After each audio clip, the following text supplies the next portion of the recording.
So when I had my twins, they spent 9 days in the NICU because they were premature. They were very small little babies. And so the NICU staff, their main goal was not to help me establish breastfeeding. It was to get them to grow. So they wanted to fortify the milk. They did not want me breastfeeding. They wanted to feed from a bottle.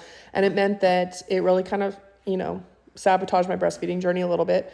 They were doing their job, but it did mean that I went home from the hospital really without babies that could breastfeed and that preferred the bottle. I then spent the next 2 months exclusively pumping before I decided that I wanted to be able to breastfeed from the breast. Pumping is a nightmare. If anybody's ever done that, you know what I'm talking about. Went to a lactation consultant and asked her, how much time do I have left before my babies are completely unable to breastfeed? And she was like, I'd give it probably about a week. And so I decided I was going to kick it into high gear, and I spent weeks, months even, trying to get my twins to breastfeed. And eventually I got them to breastfeed exclusively for the next year plus. Very proud of that. But I tell you all that to say this.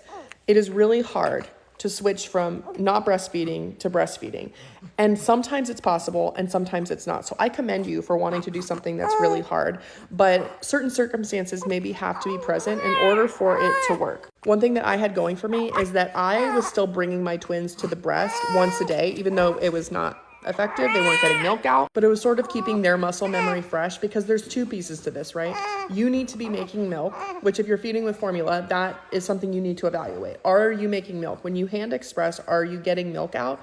The other piece is, does baby still know how to latch onto the breast? Because feeding from a bottle is a very different sort of oral mechanics than feeding from a breast. The number one question you have to evaluate, are you getting milk out? Number two, is baby able to latch on?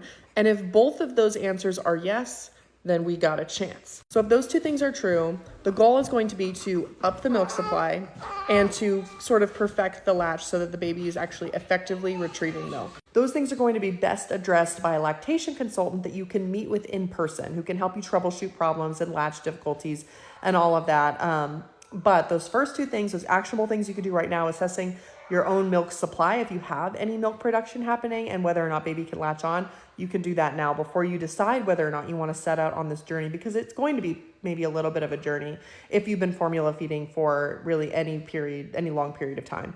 And just keep in mind that if for whatever reason it doesn't work out, it is not a failure of you or your body. Okay, formula is there for a reason.